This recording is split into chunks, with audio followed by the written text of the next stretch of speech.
wrap it up. Indeed. But please never do that again. They're very delicate, very sensitive. Put that in the intro. Well, I'm wearing shorts, so do you want to know what that is, mate? I would love to know what that is. Yo, what's going on, guys? Welcome to More Than Lifting. This is the More Than Lifting podcast with me, Rhys Morgan, and my good friend Chris Thatcher.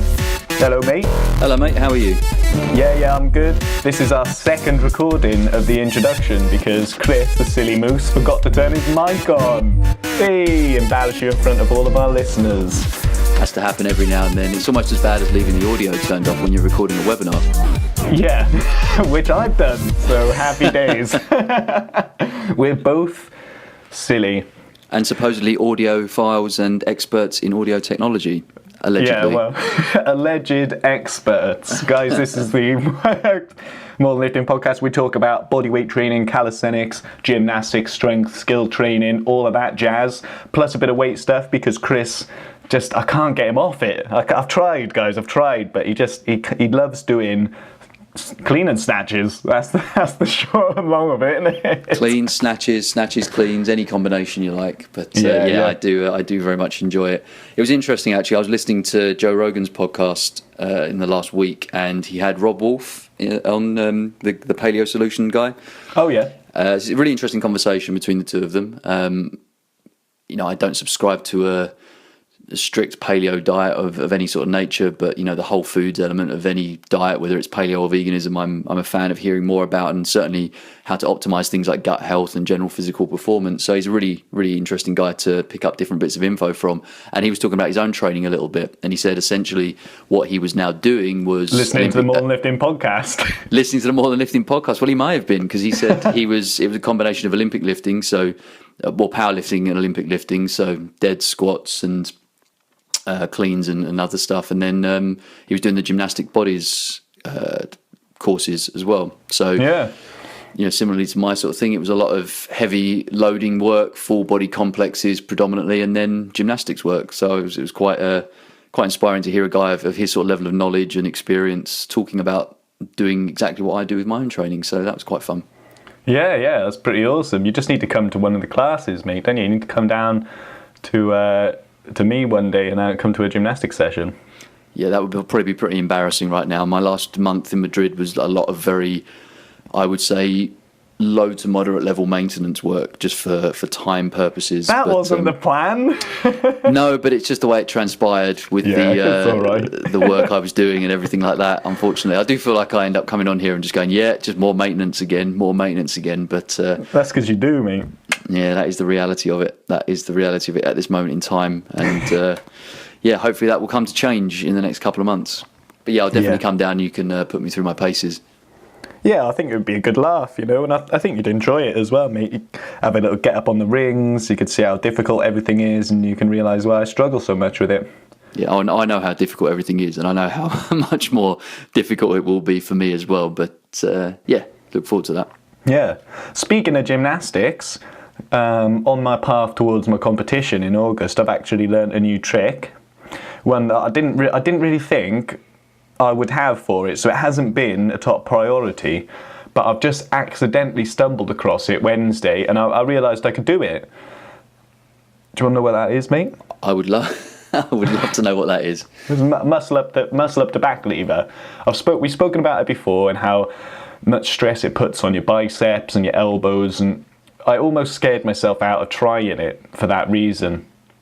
Because usually to get into a back lever, I'll just come out of an inverted hang, which is like hanging upside down basically on the rings, which is how you do it on the bar or anything else as well. And that's okay. But what looks really cool is when you do your muscle up, and then as you get to the top, the transition point, the bottom of the dip, you just extend straight out with your arms, like flat, and then obviously you'll slowly kind of drop your body as you extend your arms into a back lever. And I've fucking done it. Fair play. Woo! Well done. Yeah, man, I'm well happy about that. Yeah, you should be. So that's in my routine now. I've got it, so I'm putting it in. So that's good. Like I'm fucking on cloud 9 about that, because like I just didn't think I'd have it. And like, you know, when occasionally you'll try doing a skill that you just didn't think was possible, usually because you're training with someone and they'll like tease you into it or something, or like, and that's basically how I tend to learn stuff, because they're like, oh, can you do this? And I'm like, nah. And they're like, oh yeah, you probably could, just give it a go. Like, that's what the gymnastics coach does to me all the time, because he can fucking do it all. Do you know what I mean? And we're probably, he's little bit kind of beefier than me, but we're about the same kind of level of strength. That I can do a straddle planche and he can't. And so they're like little things that I beat him on. So he's like, yeah, you can do it, Rhys, what are you on about? And I'm like, oh, Tim, I'm scared. His name's Tim. And I'm like, oh, Tim, it'd be a bit weird if it wasn't. Yeah. Stop calling me Tim. Yeah, and so... I know you're scared, but my name's Bob. Yeah, for fuck's sake, Rhys, stop calling me Tim. So he kind of peer pressured me into it, and like it took a couple of goes, but once I saw him do it, I was like, fucker, I can't believe he can do it. And then so a couple of goes, and I was doing it, and there was a slightly different progression to it to what I expected, mostly because you have to have your hands. Like, you have to have your palms facing your feet when you do it, which is the same like hand position that you'll have for a ring planche or like a Maltese. So your hands are almost in a false grip as you go down. Mm-hmm. And that is really difficult. Usually when you do a back lever, like even on the rings, especially when you learn it, your hands are the other way around. So your palms are actually facing towards your head. You know what I mean? Like you were gripping a bar from behind, like underneath. Sure. As opposed to over the top. And so that simple hand change puts so much more stress on your elbows and your bicep, like where it connects in that joint. And now my biceps are just sore, like seriously sore, bruised, mate. But I don't care because I'm fucking happy.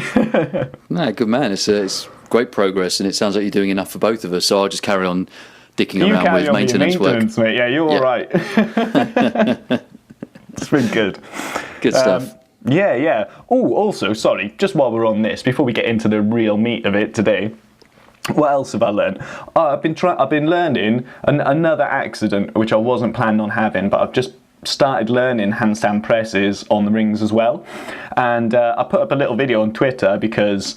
like I'd already recently posted to Instagram, and it wasn't like perfect. I didn't want just a shitty video of me falling over on Instagram, because I do them all the time. I wanted something that actually looked good on Instagram. Do you know what I mean? Yeah, just for a change. Yeah, just for a change. So I haven't got that yet. So when I get a good video, I'll put it on Instagram. Until then, I'll just hide behind Twitter. But so that, and handstand on rings is even scarier than on P-bars, because you're even higher up. And it's much harder to stay stable, and if you kind of drop or if you fall, you don't have anything to land on, and your feet don't touch the floor when you're hanging from the rings either. So it's quite a long, you're going to drop, do you know what I mean? There's no hiding that, you're going to fall. So that barrier is kind of, that's my next barrier. And now I'm scared of handstands. Well, sometimes it's good to feel fearful, because it makes you want to do things even more. Yeah. Well, I did one on Wednesday. On the video that I put up on Twitter was from Monday when I first tried it, and I just almost had it first go. So I was like, fuck it, I'm just going to spend an hour trying to learn them now.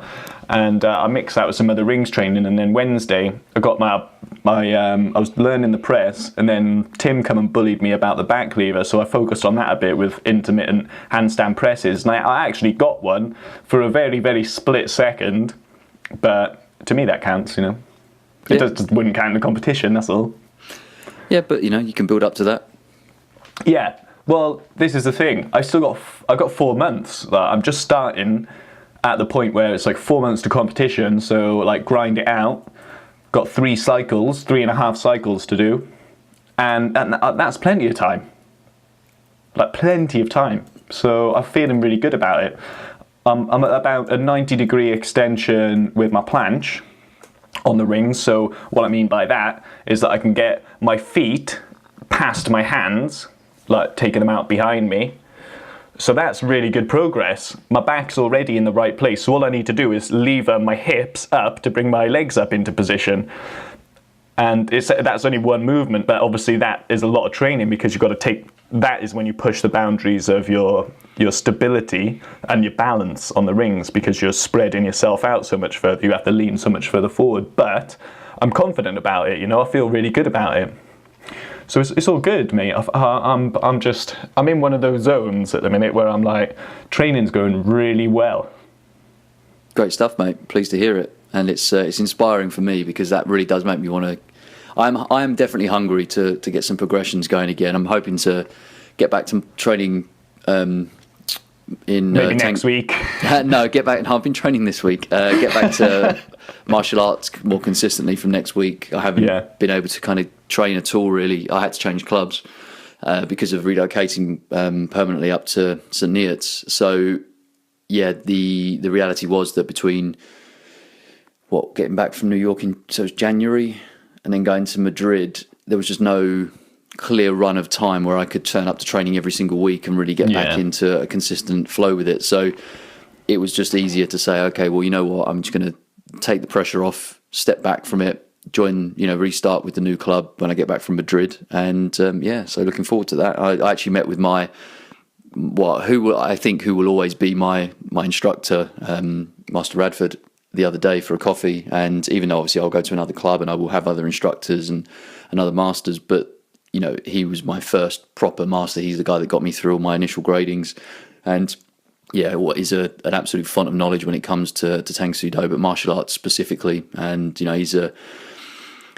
I guess what I'd call a bit of a philosopher warrior. He's just hard as nails. You wouldn't touch this guy, but he's just got this real calmness and tranquility about him that is exceptionally inspiring. I just hope to be able to emulate that in some way someday in the future. But anyway, we had a great chat and talked about training in general, and the importance of seeing it all as a journey, no matter what. Sometimes you're going to be really fully involved, other times you're going to have to back away a little bit and let other things take precedence in your life, but it's always part of you. The art doesn't leave you, the discipline doesn't leave you, it's still there. You just have to understand when it's better to go all in on it, and other times when it's better to ease back a little. And I'm now in that phase where for everything, gymnastics, Olympic lifting, martial arts, I just want to kind of go all back in on everything and get back into a more consistent routine. So hearing you making your progress in the things that you've been really aiming for recently, it kind of gets me pumped to really kind of just get back on top of everything and start feeling that climb towards a goal again, rather than just keeping myself ticking over. Yeah. Fucking, that's cool, man. Like, one thing, right, about teachers of martial arts is they're always zen as fuck, aren't they? Well, it depends. I have met, even in Tang Soo Do, which I find a very, the philosophy that was instilled in me on day one by I would say my original instructor, Master Tilly, who very sadly passed away suddenly after I'd been training for, I think, less than a year, actually. Oh, no, in fact, it was only after about 3 months of me starting in the discipline. So I never really got to connect with him in a way that I would have liked, because, he's considered an absolute legend in that discipline in the UK, but also globally as well, and very sorely missed by many people. So Master Radford, who was his student, picked up and took over the class, and that's obviously how he became my primary instructor, even though he'd also been spending a lot of time with me when I first started out as well. He then stepped up and took over the class, and his philosophy had always been, because we'd been friends for 2 or 3 years before me actually starting in the discipline, so he'd almost conditioned me into the way of thinking, the way he was taught to understand Tang Soo Do and martial arts in general. It wasn't about the combative or the competitive element. It was about personal development. It was about being a better version of you than you were yesterday, and always looking to your own personal growth, rather than who can I beat and how many medals can I win and how many belts can I get in as short a possible time. So that was what I aligned with most about the art, because I'd never been into the competitive element of it. It turned out that as I progressed through Tang Soo Do, especially early on, fighting and competing at the levels I was at, I seemed to do quite well at. It was something I took quite naturally to, but I think it definitely helped removing the pressure of thinking I have to beat the other people, just by having that mindset of I just have to be the best version of myself. I have to perform at my highest possible level to my own highest standards, and that will be enough. And if that then allows me to grade or get a medal at the level that I would require, then great. that's enough. But as long as I walk off that mat every single time knowing I did the best I absolutely could, and if I lost, then so be it. That was what had to happen. If not, I win, and great, I get the accolades, but I also get the sense of achievement in knowing that I performed still again at my highest possible level. So that was always a huge aspect of the philosophy that's really, I wouldn't say drilled in, but it's certainly fed into you on day one. It's all about you and progressing yourself, and don't see other people as your competition. It kind of goes back a little bit to a conversation we had on a recent show about being a good student, a good practitioner, and a good teacher, and balancing between those. And you can't be the best of yourself in any of those roles if you're always looking at, you're looking at competing too heavily with other people versus just looking at the result matters too much. Exactly. There's a real lack of fulfillment and achievement in that. It's all about success and accolades and awards and medals and belts and all that, and it just doesn't. And just rather than building your own tower, building the tallest tower you can, it's looking at knocking other people's down so that you still have the tallest. And I don't subscribe to that philosophy. Maybe I did when I was younger, when I was out playing team sports, and it was always about getting one over on the other team. And and I think in later years it's just become more and more important to me about just focusing on being the best version of myself and not worrying about other people. So that was always instilled from day one.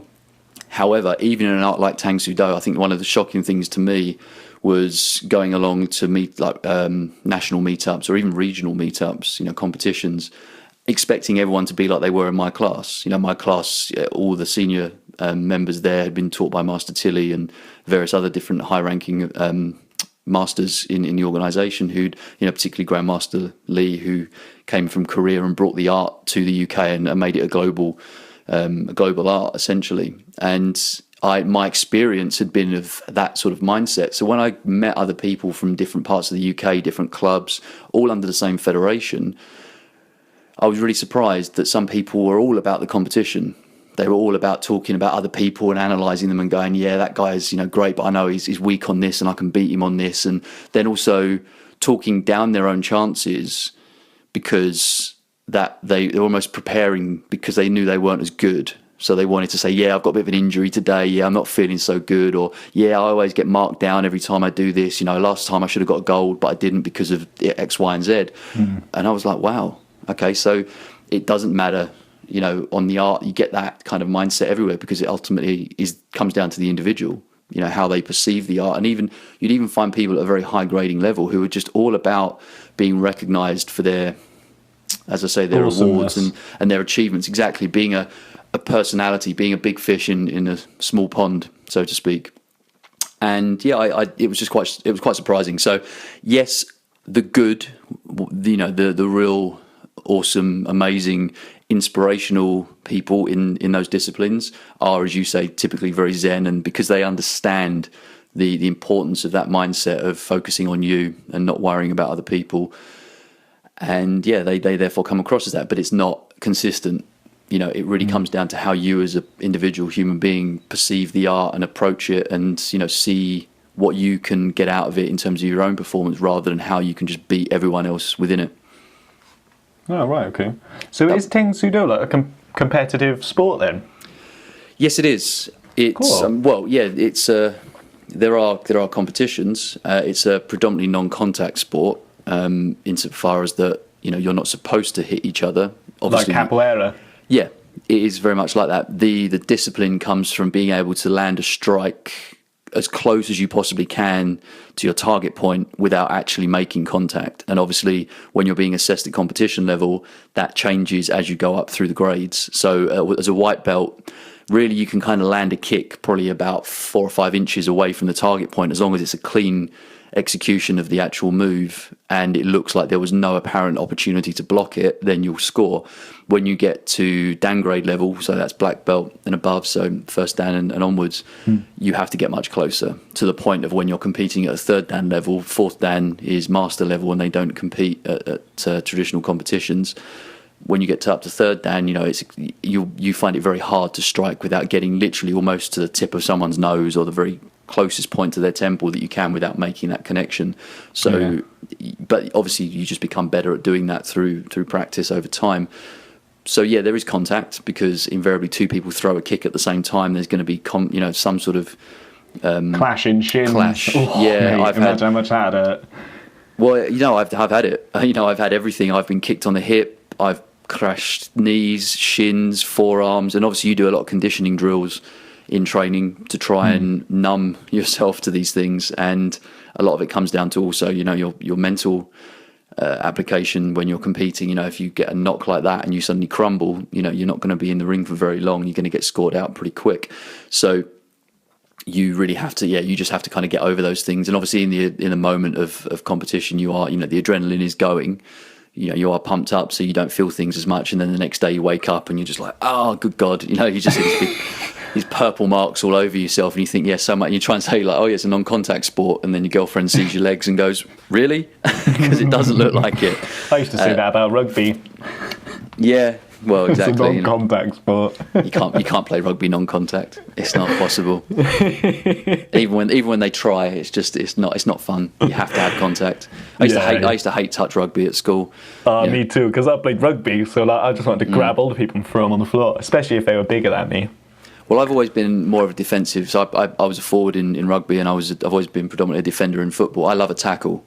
I really love to just take someone out. Ideally in a clean way. I never set out to hurt people unless they hurt me first. In which case there was sometimes a little bit of retaliation, but that was kind of the nature of the game. Yeah. But well, as soon as you said like non-contact, it's why I even struggle in like five-a-side, because it's in football it's not a non-contact, but it's kind of accepted that you don't go in kind of hard. There's no slides or anything like that. You just have to be a little bit calmer.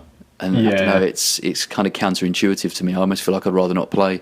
Yeah, I'm like that as well, because I really struggle with like the actual non-contact part.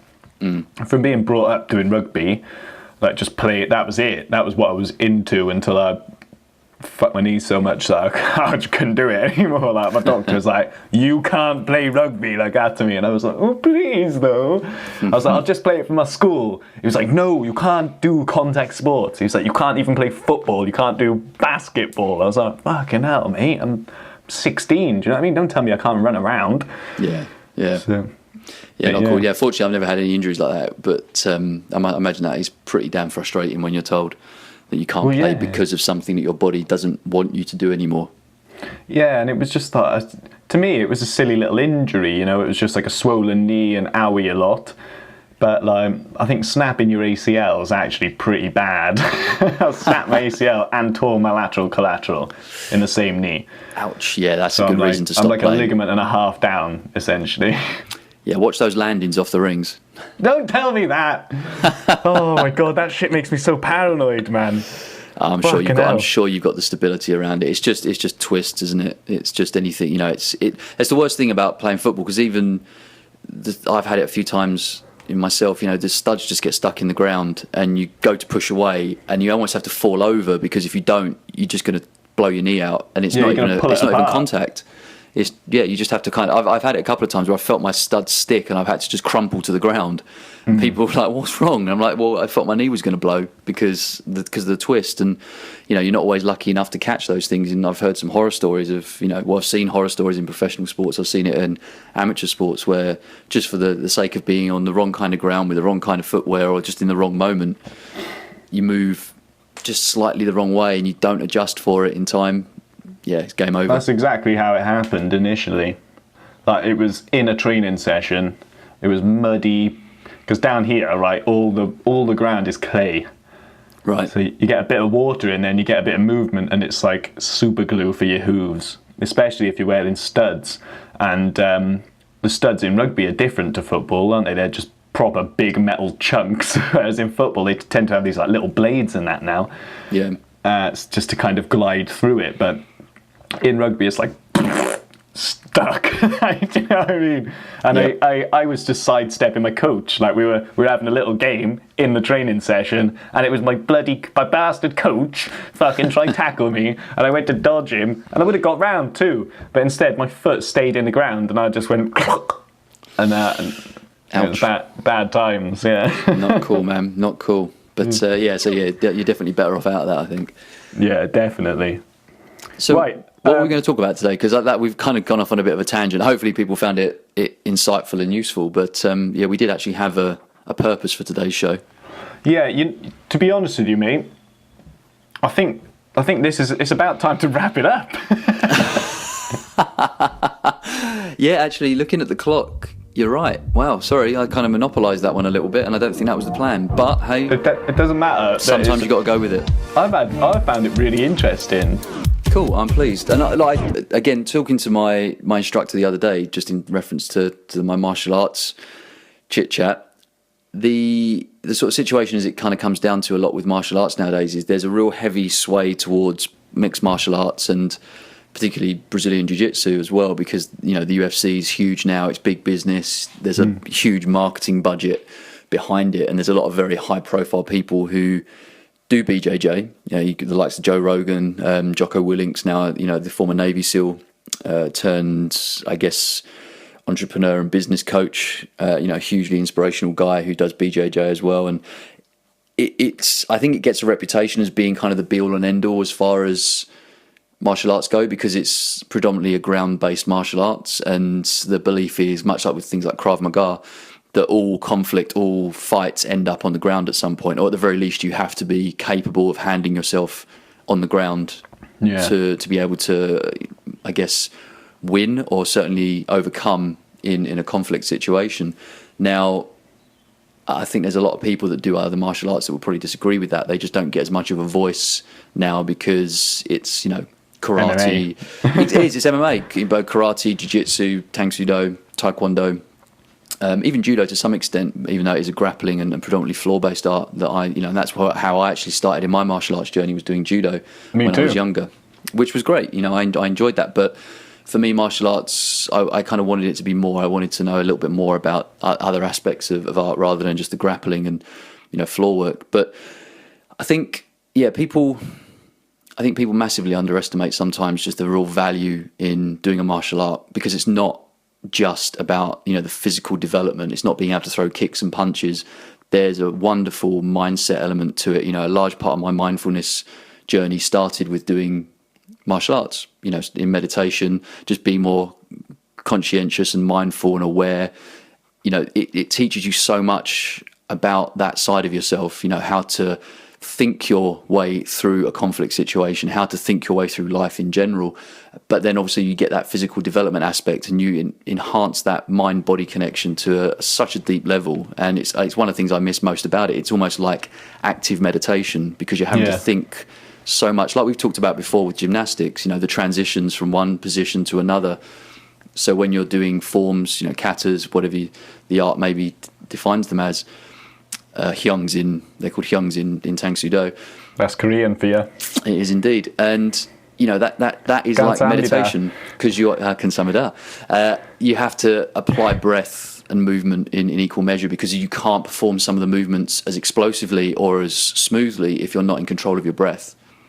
So that's such a huge aspect of it. So if anyone out there is not currently doing a martial art, and I'm going to be an advocate of Tang Soo Do, but the philosophies, the traditions, the applications are very similar across the different arts. You've just got to really, like with strength training, gymnastics, any form of physical activity in particular, you've just got to find a really good coach, a good instructor who's going to teach you the real depth of value in the art, in the discipline itself. But I'd highly recommend anyone that is interested in performing more optimally at a physical level, but also at a mental level as well, to pursue a martial art, even if it's just training once a week, and doing a very slow progression, seeing it as a complement to your strength training, your gymnastics training, whatever it is. Even if you just go running, swimming, doesn't matter. One session of martial arts a week, I think, for the value you get in terms of the kind of ROI, shall we say, in terms of your time, your energy and your attention, and obviously your money as well if you're having to pay to attend a class, is huge versus any other sort of discipline you could possibly do. You're going to get so much out of that. And I walk out of those sessions more elated and buzzing at a higher level than I do when I walk out the gym. It's just a different reaction in my body, because I feel so connected at every single level. It's amazing. So yeah, if nothing else, I'd love people to take that from this show, that is such a worthwhile pursuit, even at the absolute lowest level. Even the most tiny dose can be absolutely effective on so many levels. So definitely consider that if it's not something you're doing already. Yeah, definitely. Okay. I'm done. Right. No. Dude, it was cool. So, should we wrap it up? Indeed. But please never do that again. What? The wrap it up. Okay. Just Right. kidding, mate. It was fun. Put that in the intro. A side note, yeah, don't ever do that again. Definitely. Cool. Well, look, I mean, it's been fun, but must run. So, yeah, thanks for listening today, guys. And, yeah, reach out, connect, subscribe, rate, review, all the cool things. And we'll look forward to speaking to you again soon. Absolutely, guys. Catch up with you next week. Until then, keep in touch with yourselves. Love. And I'll see you. Bye. See you later. Ta-da.